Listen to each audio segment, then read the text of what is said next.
정말로 뭐 언론이 언제부터 뭐 눈치를 봤는지는 모르겠습니다. 언론은 원래 본질이 감시자 역할입니다. 동조자 아니고요. 그런데 언제부턴가는 좀 감시자가 아니라 동조자가 되는 현실을 느끼고는 합니다. 자, 주제를 넘겨서요. 이재명 대통령이 지명한 인사들의 자격 논란 끊이지 않고 있습니다. 최교진 부총리 겸 교육부 장관 후보자 논란입니다. 2016년 박근혜 전 대통령 퇴진 요구 집회에서 찍은 사진이 논란인데 페이스북 저희가 가지고 왔습니다. 이거 굉장히 찾기도 힘든데 어쨌든 언론은 다 찾고 있습니다. 2016년 자료입니다. 우선 2016년은 16년 자체만 보면 병신년이 맞습니다. 그런데 박근혜 전 대통령 퇴진 집회가 2016년 12월 31일. 그러니까 원래는 저희가 SNS에 뭐 잘 가라 2016년, 잘 가라 2025년 이렇게 글을 올리지 않습니까? 그런데 저렇게 어떻게 보면 교묘하게 누군가를 지칭하듯이 올린 것 같은 저 글이 지금 현재 논란이 되고 있습니다. 아울러서 2019년 10월 26일 페이스북에 박정희 전 대통령 피격 사건을 탕탕절이라고 표현한 글도 게시를 했죠. 우선 이를 두고 제가 다른 방송도 쭉 봤습니다. 그런데 패널들이 어떻게 분석하냐면요. 박정희 전 대통령에게 개인적으로 최교진 저 장관 후보자가 억하심정이 있는 것 같다라는 근거를 대시는 패널 분들도 계셨습니다. 아울러서 2021년 8월 어땠습니까? 조국 전 법무부 장관을 향해서 자녀 입시 비리 수사를 두고 검찰의 칼춤이라고 표현한 글을 올린 적도 있고 수행비서를 성폭행한 혐의로 징역 3년 6개월 선고받은 안희정 전 충남도지사에 대해서는 사법살인당했다. 이런 취지로 글을 올리기도 했습니다. 이런 인물이 교육을 책임지는 게 맞는 것이냐, 우리 아이들을 맡겨도 되는 것이냐, 이런 비난이 야당에서 나오고 있습니다. 어떻게 보세요? 제가 지난번에도 말씀드렸지만 지금 이재명 정부는 능력자들을 찾고 있는 게 아니에요. 역량 있는 인재를 찾고 있는 게 아니라 누가 우리 말을 잘 들을지, 잘 받쳐줄지를 이런 인재들을 찾고 있는 겁니다. 이게 사실은 독재 국가들에서 일어나는 것들이거든요. 그래서 그 사람이 그 사람이라고 했잖아요. 네, 맞습니다. 그래서 이게 역량 있는 사람이 들어올 수가 없다. 근데 이 사람 보세요. 내 진영을 위해서라면 성폭행 혐의가 있어도 막아주고, 네. 그리고 상대방 쪽이라고 하면 정말 입에 담지 못할 이런 욕설까지도 기꺼이 하고, 그리고 감히 박정희 대통령에 대해서도 지금 이런 탕탈증절이라는 말을 하고, 그럼 이 사람은 지금 완벽하잖아요. 지금 상대방을 향해 공격할 수 있고 내 진영의 말을 들을 수 있는 완벽한 사람이라고 지금 제가 볼 때 이재명 측에서는 판단할 가능성이 굉장히 높다. 반면에 우리 진영 한번 볼까요? 문재인 정권 당시에 우리 당의 당협위원장이었던 여성 당협위원장이었던 분이 있습니다. 이분이 현수막에 달림은 영창으로라는 거를 적은 적이 있어요. 네. 네. 근데 이거 자장가 노래거든요. 그냥 달림은 영창으로. 이분도 지금 굉장히 센스 있게 적은 건데 이때 당시에 우리 당은 이 분을 제재했습니다. 네. 그러니까 우리 당은 뭔가 공격력을 창의적으로 공격하려고 하면 제재예요. 근데 지금 여기는 잘 가라. 뭐 병 참 입에 담기도 뭐하네요. 잘 가라. 네, 병땡땡. 이런 것들로 이렇게 높은 자리를 선물 받을 수 있는 곳이 민주당인 거예요. 그러니까 민주당은 점점 화력이 세질 수밖에 없고 우리 당은 화력이 약해질 수밖에 없다.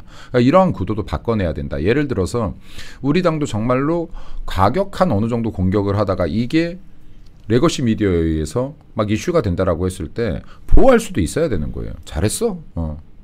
근데 다음에는 약간 이 정도 선 정도는 지켜. 한 번 실수 용인해 줄 수도 있어야 되는 거예요. 근데 지금 이거는 사실 교육부 장관이 아니라 공직자로서의 자격도 없는 거고 이 정도 발언이면 네. 그리고 어떤 자리에도 자격 없는 거죠. 여기에. 이 구급 공무원 돼서 안 단 사람이에요. 이런 사람. 다들 장관이 될 줄 몰랐나 봅니다. 지금 계속해서 장관 후보자들이 이제 장관에 앉을 만한 자격이 안 갖춘 이제 발언과 행동들이 논란이 되고 있는 거 보면은 어떻게 보세요?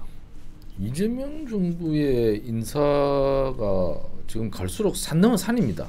이게 뭐 지난번 이진숙 장관 후보자도 뭐 논문 뺏기기 뭐 이런 것 때문에 낙마를 했는데, 그렇다면 국민들에게 예의가 있다면 적어도 그분보다는 훨씬 나은 구설수가 없는 분을 모시고 와야 되지 않습니까? 그게 사실 국민에 대한 예의고, 그리고 이게 뽑아준 사람들에 대한 염치이기도 하죠. 근데 이건 갈수록 가관입니다. 갈수록 가관이라면 이건 국민들을 무시하는 것이고, 그리고 국회의원들이 인사청문회를 하지 않습니까? 인사청문회가 뭐 결정 권한이 있는 것은 아니지만 그 인사에 대해서 심의를 하는 것이죠. 국회의 심의권이 사실상 있는 겁니다.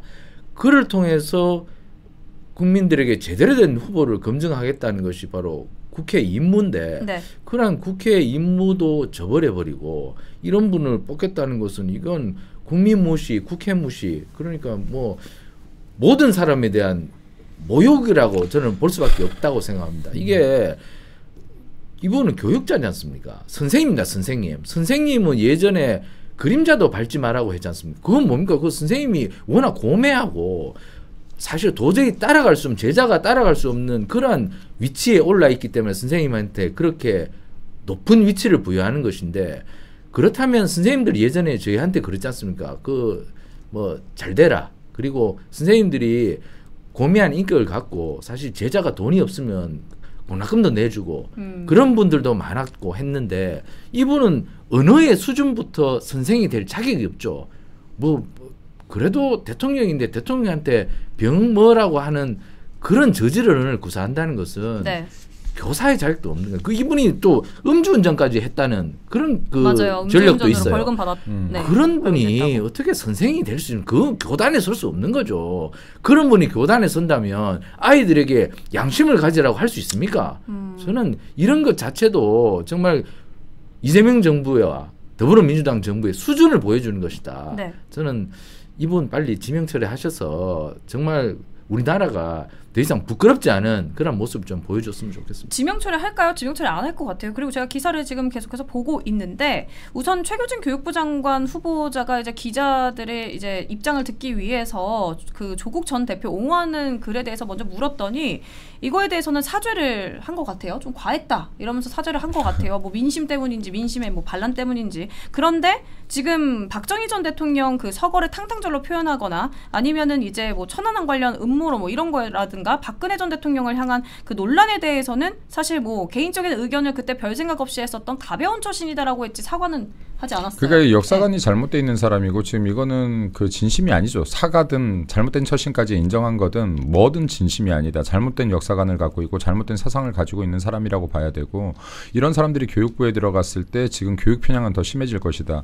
제가 지난번에 초등학교 교과서에 대해서도 한번 이야기한 적이 있지만, 여기에 이승만 대통령은 정말 짧게 다뤄져 있고, 그리고 여기에 대해서는 거의 악인처럼 다뤄지고 있습니다. 예, 악인처럼 다뤄지고 있어요. 김구 선생에 대해서만 의인처럼 다뤄지고 있어요. 지금 이미 초등학교 역사 교과서는 굉장히 편향되어 있다. 잘못되어 있어요. 근데 지금 이런 사람들이 교육부 장관에 들어가면 이런 역사 편향이 더 심해질 수도 있고, 우리 아이들은 잘못된 역사를 배울 가능성이 굉장히 높아진다. 그리고 이런 역사 투쟁들을 계속해서 우리 보수 우파가 해야 되는 사명감을 가져야 돼요. 네. 바로 세우려고 노력해야 됩니다. 그런데 이런 사명을 갖고 있지 않다. 그리고 지금 이런 최규진 같은 사람들을 임명되지 않게끔 하려고 한다라고 하면 이거 최소한의 노력은 해야 돼요. 예를 들어서 당에서 이런 부분들에 대해서 국회의원들이나 당협위원장 최소한 SNS를 통해서 모두 글을 올리게 만들고, 이게 확산되게끔이라도 해서 국민들이 이 사람이 어떤 사람인지 알게 만들고 여론이 들끓게 만들어내야 되는 겁니다. 왜? 네. 에거시 미디어에선 이 사람에 대한 비판을 하지 않을 거니까.